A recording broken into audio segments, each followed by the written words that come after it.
Hello. তো আজকে রান্না হচ্ছে কই মাছের ঝোল। আমার কই মাছের তেল কই করা হয়ে গেছে, সেটা রেসিপিটা দেখাতে পারলাম না।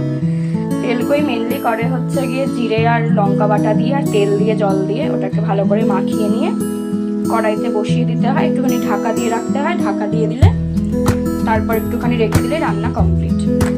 তো এটা হচ্ছে আমার মায়ের রেসিপি তেল কই, আমি তো এইভাবেই জানি।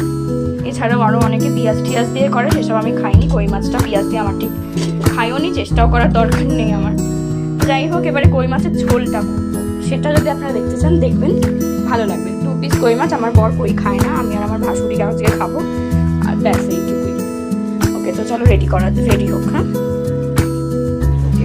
তো এবারে আমরা সবার প্রথমে গ্যাসটা ধরিয়ে একটুখানি জলটা শুকনো দেবো। এটাখানে আমি তেল কইটা করেছি বলে এইরকম লাগছে, ঠিক হয়ে যাবে একটু পরে।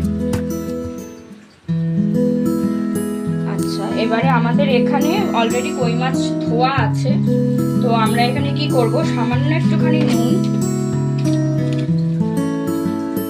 কারণ নুনটা আমরা প্রত্যেকটা রান্নাতে দেব, নুন মাখাতেও নুন দেব, ঝোলেও নুন দেব, তাই নুনটা একটুখানি বুঝে শুনেই দিতে হবে, নইলে অসুবিধা হবে। আচ্ছা, এবারে নুন দেওয়ার পর এবারে দেবো একটু হলুদ দিলাম। হলুদ দেওয়ার পর আমরা দেবো একটু শুকনো লঙ্কা গুঁড়ো, যে কোনো লঙ্কা গুঁড়ো, কাশ্মীরি লঙ্কাও হতে পারে, শুকনো লঙ্কাও হতে পারে, গুঁড়ো।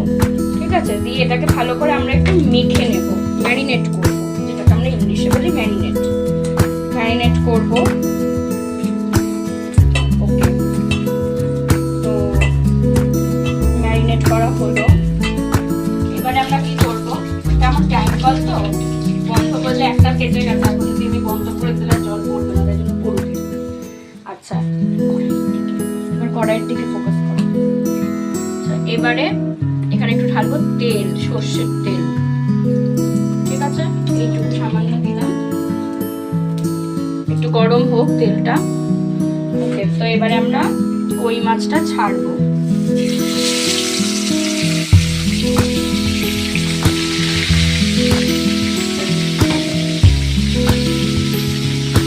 ভাজা হয়ে যাক, ভাজা হওয়া অবধি তারপর আসবে।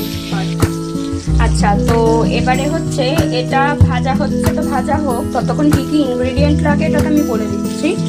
লাগে বলতে কিছুই নয়, ফোড়নের সময় গোটা জিরে লাগবে, এদিকে হচ্ছে গিয়ে নুন হলুদ, আর এইদিকে হচ্ছে গিয়ে আমার মশলা বাটা আছে। এটা আমি হচ্ছে গিয়ে শুকনো লঙ্কা, গোটা জিরে, গোটা ধনেটাকে শুকনো খোলায়, মানে শুকনো কড়াইতে তাওয়ায় দিয়ে জাস্ট এটাকে শুকনো করে ভেজে নিয়ে এটাকে আমি বেটে নিয়ে এইরকম হয়েছে, আর সামান্য একটু আলু। তো এবারে আমরা মাছটা ভাজা হয়ে গেলে আলুটাকে ভাজবো তেলে দিয়ে, তারপর নেক্সটটা দেখতে থাকো।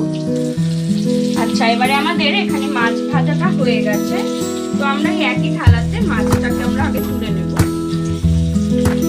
এখানে ফোকাস করো, থালায় ফোকাস করো। হলো, মাছ তোলা হয়ে গেল, এখন হাঁড়ি ছাড়া হবে। আচ্ছা, তো এবারে আমাদের তেল তো গরম, এবারে আমরা তেলের মধ্যে দেব হচ্ছে জিরে, গোটা জিরে।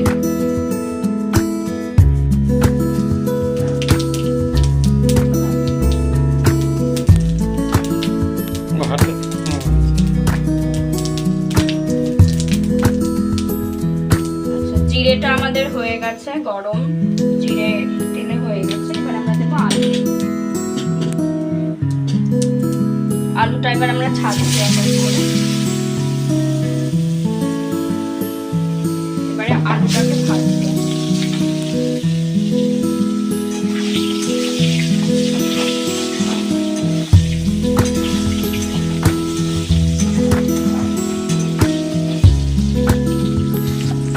এবারে আমাদের আলু ভাজা হয়ে গেছে। তো এবারে আমরা এখানে দেবো একটু সামান্য নুন। বললাম প্রথমেই নুনটা একদম বুঝে শুনে দিতে হবে, কারণ নুনটা অনেকটা ভাজাতেও নুন পড়েছে, ঝোলেও নুন পড়েছে, তো নুনটা একটু বুঝে শুনে দিতে হবে। হলুদটাও সেমই, হলুদটাও কমই দেবো। আচ্ছা, তো এবারে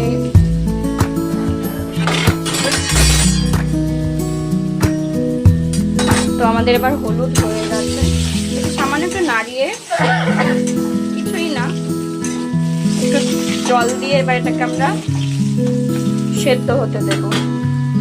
জল আগে থেকে আমার তোলা আছে, জলটা দিয়ে দিলাম। এতে আপনারা চাইলে শিমও দিতে পারেন, তবে আজকে বাজারে গেছিলাম, শিম পাই, তাই শিম দেওয়ার প্রশ্ন ওঠেনি।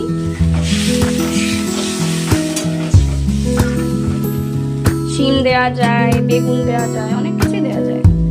শিমটাই মেনলি আমরা দিই, প্রেফারেবল। শিমটা বেশ ভালো লাগে ঝোলের সাথে, শীতকাল হলে আরো ভালো লাগবে। তো এবারে এটা হোক, তারপর বাকিটা দেখাচ্ছি পরের। তো এবারে আমাদের আলুটা সেদ্ধ হয়ে গেছে। এই রান্নায় কোনো ঝামেলা নেই, খুব ইজি। সবাই ভাবে কই মাছ করা বোধহয় খুব কঠিন, ভীষণ ইজি। নুন হলুদ দিয়ে একটুখানি জাস্ট করে নিয়ে আলু সেদ্ধ করা হয়ে গেলে এইবারে আমরা ধীরে ধীরে মাছটাকে ছেড়ে দেবো। আলু আমার সেদ্ধ হয়েই গেছে, এবারে মাছটা ছেড়ে দিলাম। কত বড় মাছ, কি জানি টেস্ট কেমন হবে। এত বড় মাছ আমরা কোনোদিনও খাইনি, একটু মিডিয়াম সাইজেরই খেয়েছি, ভালো লাগে। এটার মনে হয় পেটে ডিম আছে, ছাড়াতে গিয়ে তো দেখলাম। ডোন্ট নো কেমন হবে টেস্ট, হাউ ইটস টেস্ট। ওকে, তো এটা একটু হবে, মাছটা একটু ঝোলের সাথে মিশে যাওয়ার পর আমরা মশলাটা মেশাবো। এইবারে আমাদের দেখুন মাছটা কিন্তু ঝোলের সাথে মিশেই গেছে, তাই তো। এবারে লাস্ট আমাদের করণীয় যেটা হচ্ছে, এই মশলাটা এখানে ঢেলে দেবো। একটু মশলাটা হয়ে গেল, রাখবো। মশলাটাকে ঝোলের মধ্যে মিশিয়ে দেবো। এবারে হবে ঘনত্ব, টেস্টও পুরো পাল্টে যাবে। সবাই হয়তো ভাবতেই পারে মা মাছে তো কোনো মশলাই দিল না, নুন হলুদ দিয়ে মাছটা ছেড়ে দিল। এই হচ্ছে আসল মশলা। এটা সামান্য একটুখানি দেব, একটুখানি সামান্য হয়ে যাবে, এরপরই নামিয়ে নেব। বেশিক্ষণ রাখতে হয় না, জাস্ট মিশে যাবে। এই যেরকম উপরে লাল লাল, এগুলোকে কি বলে আমরা, চিলি ফ্লেক্স।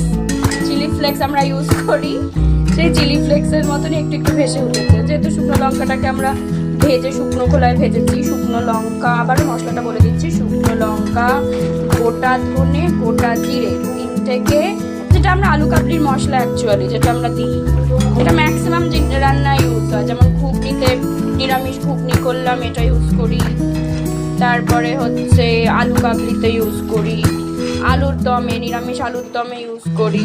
এগুলো মাদের, এটা আমার মায়ের স্পেশাল রেসিপি। আমার মায়ের মতন রান্না তো পারি না করতে, মাও আজ নেই, মায়ের রান্নাগুলোকেই বেঁচে বাঁচিয়ে রাখা আর কিছুই না। আচ্ছা, আরেকটা জিনিস তোমাদেরকে দেখা যাচ্ছে, গ্যাসটাকে আস্তে করে দিই, আরেকটা জিনিস তোমাদের দেখাই।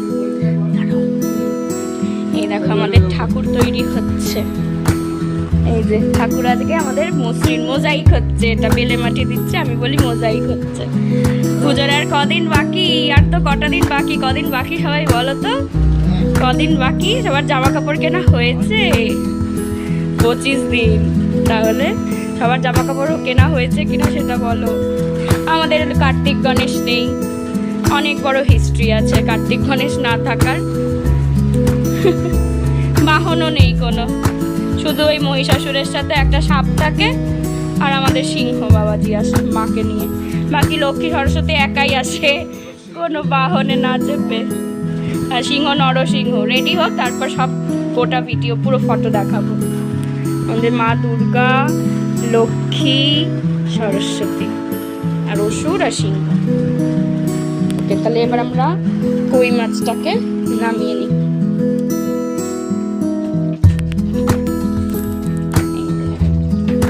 কই মাছ আমার রেডি, এবার নামাতে হবে।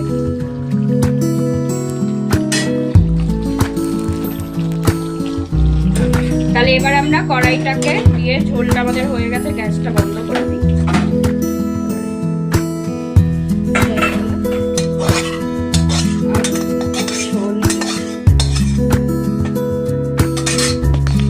একবার করেই দেখুন, ট্রাই বাড়িতে কেমন লাগে, করে জানাবেন। ভালো লাগলে অবশ্যই একটা লাইক দেবেন, শেয়ার করবেন, সাবস্ক্রাইব করে দেবেন।